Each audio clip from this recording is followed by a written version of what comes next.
মসজিদ সাবকলে আজান দেন 1 লাখান, ইকামত দিন আর 1 লাখান, অথচ আজান যে লাখান ইকামত লাখান সেম। শেষের শব্দটা প্রত্যেকটা অক্ষর সাকিন হইত। মসজিদ সাবকলে খেয়াল করবা, অনেক মসজিদ সাবরের মাঝে এই গলতিটা আছে। এর লাগে মসজিদ সাহেব রাখলেও টেস্ট করবা যে তার আজান হয়নি, ইকামত হয়নি, দেখবা। আপনি শেষের শব্দগুলো আপনি সাকিন দিতে, আল্লাহু আকবার, আল্লাহু আকবার, হয়তো রা সাকিন হয়েছে। আশহাদু আল্লা ইলাহা ইল্লাল্লাহ, আশহাদু আল্লা ইলাহা ইল্লাল্লাহ, সাকিন নাই, প্রত্যেকটা অক্ষর সাকিন।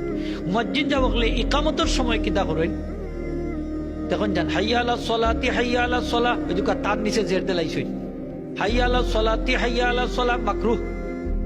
কাদ কামাতিস সালাতু, কাদ কামাতিস সালাহ, তার মাঝে পেশ দিলাইছে, দেননি না দেননি আইলা। ও মসজিদ যাব হলে কইবা যে আপনারা আজানোর মাঝে মকরু কররা, শেষের প্রত্যেকটা অক্ষরে জেলা সাকিন করেন, আজানো ওলা ইকামত করবা। হাইয়া আলাস সালাহ হইতে সময় ডাইন দিকে, হাইয়া আলাল ফালাহ হইতে বাম দিকে, মুখ ফিরাইন জানি ফিরাই, কিন্তু দেখা যায় ইকামতের সময় খবরও নাই, সুজা। আজান দিতে সময় 2টা আঙ্গুল ঢুকানি লাগে খানের মধ্যে, ছিদ্রর মাঝে। সুন্নত তারা কিতা করেন, অনেক খানুর লতির দইরা আজান, ঠিক না নি খোকা? খানুর লতির দরতা না, খানুর ভিতরে দি ঢুকাইতা, ভিতরে দি খোকা গুনানো খেনে আওয়াজটা দূর হয়ে যাইতো। আগের যুগ আজান দিতা মুখ দি, বাদে বাড়াইলো সুঙ্গা, বাদে বাড়াইলো মাইক, মানে মাইক আছে তো আর খানুর দরকার নাই, বলা নাই নি বিষয়। তারাও মনে করে তার মাইক আছে, তার খানো ধরতাম, তার একটু লাগাইয়া রাখি দে, সে ওলা জাতা মারি ধরে গালোর মাসে। আলহামদুলিল্লাহ আমরা মসজিদ যাবে এখন আজান দেন, কত সময় যে লাগে, আপনি কত সময় ফাইতা কইতা কি দোকান। আল্লাহু আকবার, ওই ধোকা লামরে খোয়ালি লম্বা করছই, মনে হয় 5-6 আলি হই মাথুকা আমরা না। ইমাম সাহেব তাকবীরে তাহরিমা শুরু করেন আল্লাহু আকবার, মুসল্লি আমরা শুরু করি আল্লাহু আকবার। ইমাম সাহেব তাকবীর দেখো কত মানুষের নামাজে নষ্ট করে, শুরু করার নামাজ আল্লাহু আকবার, বেটার কয় বাবা অত লম্বা শ্বাস আমার নাই, আল্লাহু আকবার।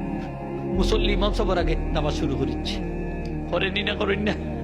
হ্যাঁ, এখন হয়তো ইবা মাসলাটা কি? মাসালা হইল যে মুক্তাদি হলে ইমাম সাহেবের আগে তাকবীরে তাহরিমা হইয়া নামাজ শুরু করছো, তারা শুরু হয়েছে না। যেহেতু শুরু হয়েছে না, শেষ নাই, এর আর ফের নমাজ হইতো নাই, নমাজ দ্বারা নিলাম খোকা কিতা লাগবো, নমাজ দ্বারা নি লাগবো। তাহলে নমাজ নষ্ট করার পিছনে দায়ী খে ইমাম সাহেব, হে খোকা।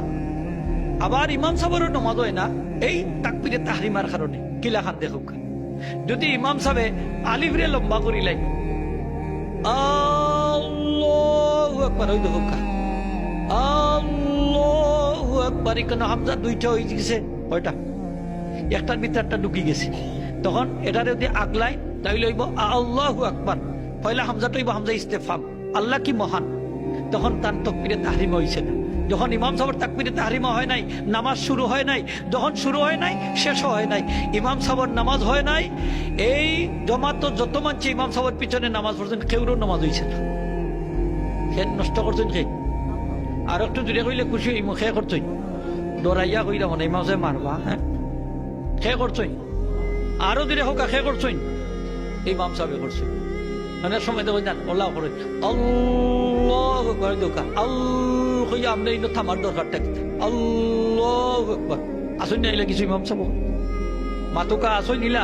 আপনারা ইমাম সাহেব না থাকলে বাংলাদেশে অনেক ইমাম সাহেব আসেনি না, নাই আসই।